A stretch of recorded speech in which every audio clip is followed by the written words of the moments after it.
I love the phrase that shows up in a Matthew Kelly book. I think it's The Rhythm of Life. And he talks about, we are not human beings. We are human becomings. Because everything we're doing is creating the future us.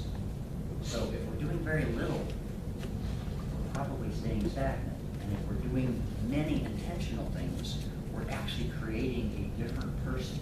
So we are human becomings. I love that description.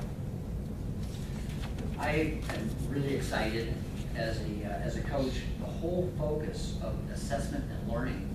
It's funny, when I meet with individual clients that I have, and now actually, if I think about a year ago, I've now coached 50 or 49 people and spent 274 hours in coaching sessions. Actually, my 275th today is at 6:30, a woman in Barbados that I'm coaching, because I coach by phone and by Skype and in person in Columbus, a third each way.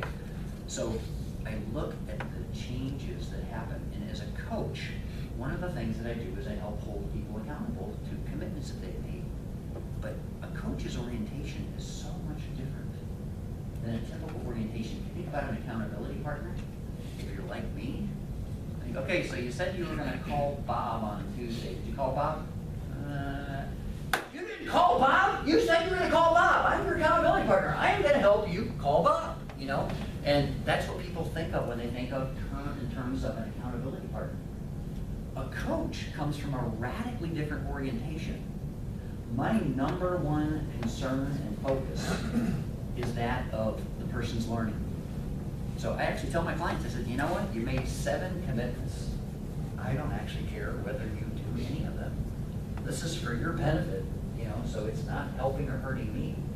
However, when we do meet next time, we're going to talk about what you learned about the fact that you did it, or what you learned about the fact that you didn't do it. What got in the way? What happened? Did you end up evaluating it and determining that, you know, I've had this on my mind, and when it came time to actually do it, I actually decided it wasn't worth it. So I just learned that something that's been on the back of my mind as they're weighing me down is something that I'm just going to get rid of. It's no longer on my mind.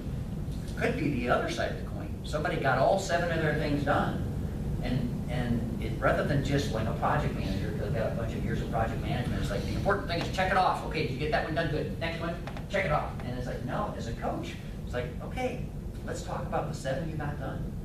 What came out of number 1? What did you learn about the fact that you did it? And there's cases where it's like, okay, I did it. And again, it may be something that was on my mind, and it was a piece of cake, and it really didn't do anything for me. It's like, okay, so good. So you've learned, and you can now apply that.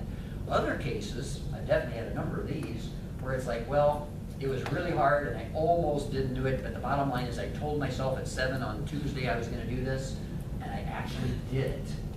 And I cannot believe how easy it was. And they actually knew somebody who ended up contacting me with another person that is helping me get to that place that I want to get. And I just can't believe it's been so easy. I had a recent client in California that one of his comments that he made is he said, you know, I can't believe I put this job change. He was a part of a small business, and then he had his own business with a brother-in-law and another partner, and he just felt like he needed to leave. The business structure of the business was not good, and he kept dealing with it, but it's a family member. It's like, oh man, how do I break this up? And he's going to hold it over my head. I don't know. Anyway, we walked through him making the choices to leave that relationship, prepared him to go through the interview discussions, you know, with his brother-in-law, which was many. And it was funny because I asked him, I said, so what would be a good conversation tonight with your brother-in-law? How long do you think it should take? He said, well, it should take about 15 minutes. Knowing my brother-in-law, I think if I can cut it off at 5 hours, I'll consider it a success. And sure enough, he sent me a text to celebrate. Because I told him, I said, you want somebody to celebrate with you? He said, yep, 2 in the morning, we finally got done, and boy, does it feel good to have that conversation over with. Well, one of his comments to me is, he said, I cannot believe I waited 3 years of struggling with this before taking the initiative to face this thing head on and make a change. So the whole focus as a coach, and the thing that I would encourage you about is make sure you're learning from each of the things that you do and you don't do. Taking the time to do that. I'm going to reference in our time here a book by John Maxwell that came out not that long ago called Sometimes You Win and Sometimes You Learn. And I have found it to be a great book. As you can see, when I was starting to prepare, I've got all kinds of tabs and post notes, so I ended up picking a few that I decided I wanted to share. But John in the book here shared a line that I thought was really, really good. And how many people are even familiar with John Maxwell? Anybody?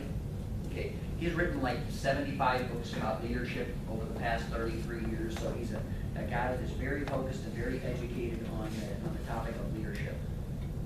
So here's a line. John states that growth takes time, and only time can teach us some things. When it comes to personal growth, you cannot substitute for time.